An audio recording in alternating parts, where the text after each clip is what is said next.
Threads is one of those moments in time where you get to throw a bunch of people together and this incredible creative force comes out of it because it's the right time in these people's lives, which may not happen the year before, a year later, but it's the right moment with experience, creative force, writing, and the meaningfulness of the story that we're trying to create, something extraordinary happens. I think Threads achieved what it set out to achieve. I had a network, a primetime TV showing, and a lot of publicity, and brought to the fore a subject which I think had maybe been a little bit on the back burner at that time, because it had been sort of 20 years since Cuban Missile Crisis and the real horror of early 60s when things might really be happening. And I think it just brought that to the fore again, that these weapons are still out there and they're in much bigger, better, powerful, and there's still a lot of crazy people out there who might any time take a dislike to another crazy person and put us all in danger. And I think Threads brought that to the fore and resonated with a lot of young people particularly. It's achieved in many ways more than it ever set out to do. When I was at BBC and BBC Bristol, which is where I was when we shot Threads, I was extremely lucky because I was involved in very high profile projects. The guy in charge of the film department at Bristol, a guy called Jim Guthrie, was a huge supporter of me and all the things that we were trying to achieve out with the BBC system. And therefore, I think I personally, for my time there, Threads and other projects I was involved in, and during my time there, I won several awards. There have been 2 nuclear explosions in the Middle East. The attraction for Threads was that it was something I was really interested in. I grew up in a family who belonged to CND, and we were very pro-nuclear disarmament, and he's got marches and things, so it's something close to my heart anyway. And then when it came along, I thought, this is a great opportunity to be involved in this, and I jumped at the opportunity to be involved with Mick. I could see that Mick's way of working was out there and extraordinary, and would push the limit, push the boat to somewhere where things might not have been done before, and I was game for that, lighting-wise. We shot that in like 17 days, that film, and I look at it now and I think, well, how on earth did we manage that?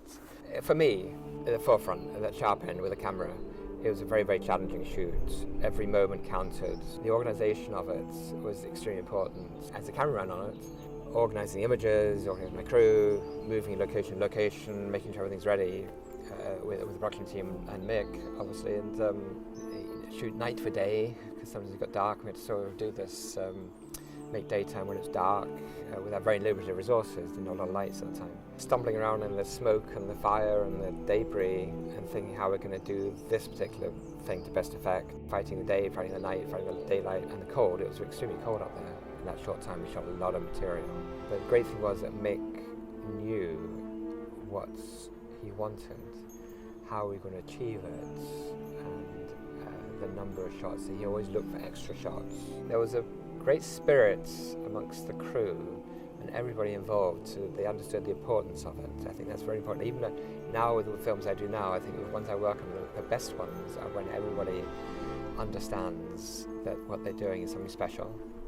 It's a special script, special actors, and that usually stems from obviously the writing, but from the director. When you get a director like Mick at the helm, and all of that energy and creative force stems down from the director, the guy at the top. And on Threads, that was permeated through every member, and we pushed as far as we could. And I was very, very lucky with my crew, and across the board, makeup, hair, costume, everybody. And the production team really pushed it. When you hear the attack warning, you and your family must take cover at once. One of the principal actors who I remember most strongly coming out of my time on shooting Threads was Karen Meagher, who I could sense put so much into this and got so emotionally involved, and you could feel that she really had a baby nest, and she was carrying a baby. She was fearful of her own life, her parents' life, her grandmother's life, and for her future child's life. And I think Karen really got deeply involved. I think as a cameraman, as an operating cameraman particularly, I'm privileged enough to actually be there when an actor is doing something for the first time.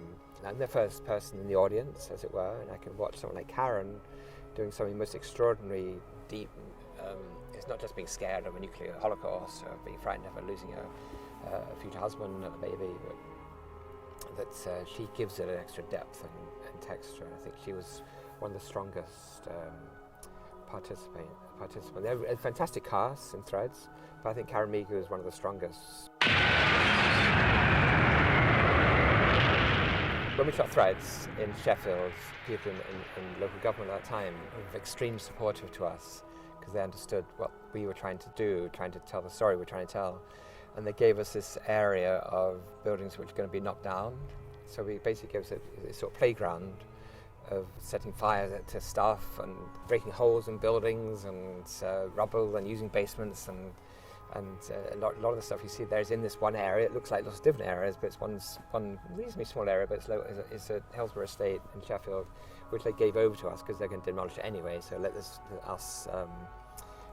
while we're making Threads, to help them demolish it and set fire to it. But one of my abiding memories is that next door was a Bassett's factory, and whenever I smell a licorice all sort now, it takes me immediately back to shooting Threads in that Hillsborough estate next to the Bassett's factory.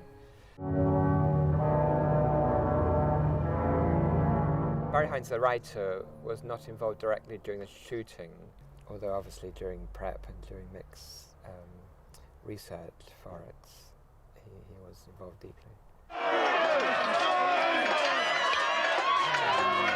Threads was out there as far as the BBC was concerned, and the people in charge of the BBC were very, very bold in allowing it to happen and then to transmit it with the Radio Times front cover and the publicity they gave it and the potential criticism from the government at that time. You could actually still make programmes which had a voice, a meaning, which may not be the voice of everybody or the voice of a particular government at any particular time. And at that time there was a sense of, the early 80s, there was a sense of actually ordinary people having a voice through the media. Not like now, because of the web, everyone has a voice, but then it was really tricky to anybody have a voice. So there was a sense in the BBC that you were going to not only educate people, but again entertain them and bring forth an understanding of history, the present and the future, the possible future for us, and make the world better. As a lifelong cinematographer, working on Threads with Mick, and all the other wonderful people who are involved, and the genesis of it and the history of it since, is that it's one of the highlights of my career and my development also. I think I learnt a huge amount, and I went on to work with Mick several times afterwards.